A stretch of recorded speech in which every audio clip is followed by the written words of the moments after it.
Are you a new puppy owner and struggling with how to exercise your puppy before he's vaccinated at 12 weeks of age? Well, not to worry, I got your back. I'm going to discuss with you things you can do, length of time of walks, and other exercises to do with your puppy until he's vaccinated. Welcome to Canine Wellness Online. I'm Tania Costa. I'm a physio for dogs, been dealing with dogs with injuries for over 20 years. And my goal is to ensure that your puppy has the best shot at having a full, healthy life with no injuries. I'm sure by now, as a new puppy owner, you've gone down the big Dr. Google rabbit hole, so to speak. So it's like, so what do I do? So let's first talk about walk times, because that's on the forefront of everyone's mind. Now, bear in mind, it will differ between sizes of dogs. A small dog will need less time than a larger dog. But in the same note, a larger dog who is going to be bigger in size has a longer time for the bones to grow. So it means that you'll probably have to do shorter walks for a longer period of time. So the old adage, 5-minute walks per month of age, I don't subscribe to that. So for me and many of my colleagues, what we suggest is that from 8 to 12 weeks, you start off with maybe 5 or 10-minute walks and gradually increasing up to 20-minute walk. Now remember, on these walks, you may only get 4 or 5 houses up your street. But during that time, they're seeing new things, new people, hearing cars and noises. And this is mental stimulation, which is something I'm going to mention a little bit later. And honestly, you can walk as many times a day as you want. It's not about the number of times, but it's the length of time for each walk. So 5, 6, 2, 3, but just make sure you keep it consistent. You don't want the weekend warrior syndrome where during the week you're walking once a day and then on the weekends you're going 5 or 6 times.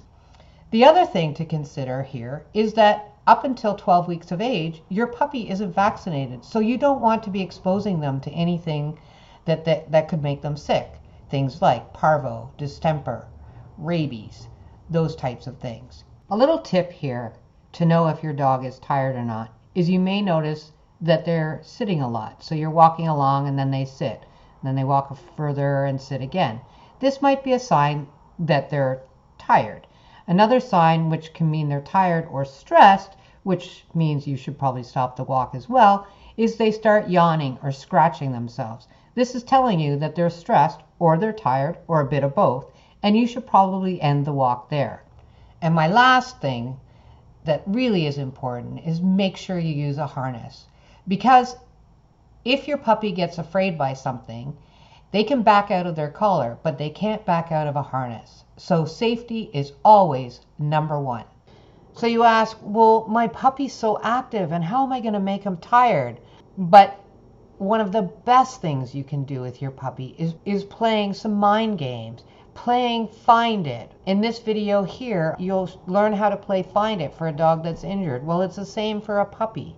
Your dog hunts around for a treat, and you'd be surprised at how 10 minutes of that game will tire your puppy out.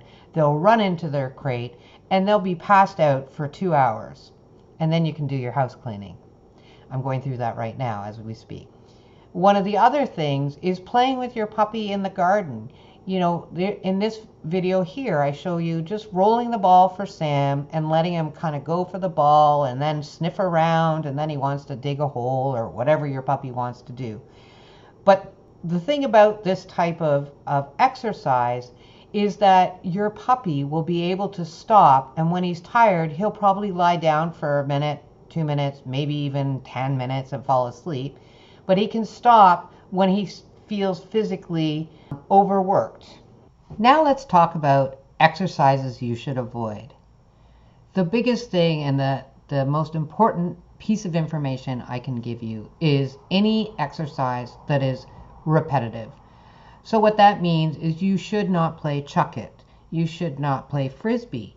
You should avoid rough play at dog parks, especially with dogs that are larger than your dog. And the reason I call these repetitive is because your dog is running for something, stopping quickly, then turning and running back to you or trying to get away from another dog. And if they keep doing this over and over while their bones are growing, this can result in injuries later on in life, if not sooner. So here's an example of what I did for Sam.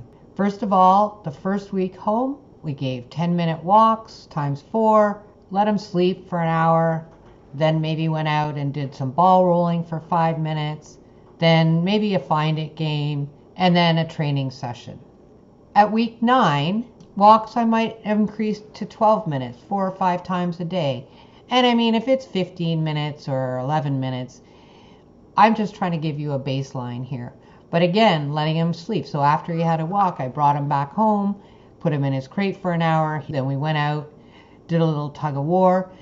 And you may want to check out this video on how to play tug of war safely, 10 weeks of age.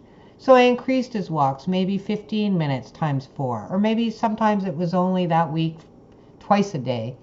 And then sleeping again for an hour or maybe 2 hours. So he got a lot. In fact, now at 6 months, he's still getting a lot of crate time. Then I started doing some balance exercises. Then we get to 11 weeks of age. Now his walks were 15 to 20 minutes. I could make it up to the park. He could meet other dogs. He was almost at that point of getting his vaccine. So I was a little less nervous about him being near dogs that I knew. Then when we got to 12 weeks of age, bear in mind this is where he had his vaccination. So yay, he had some freedom. So at this point his walks became 20 to 25 minutes. I started taking him to little trails that are near me. I had a long 20-foot long line on him so that I could catch him. And they were places where there was no cars around at all. I was doing some fitness exercises, again, focusing on his square sits because that's really important to me. If you've seen any of my other videos, you know why. Then you got this. Thanks for watching.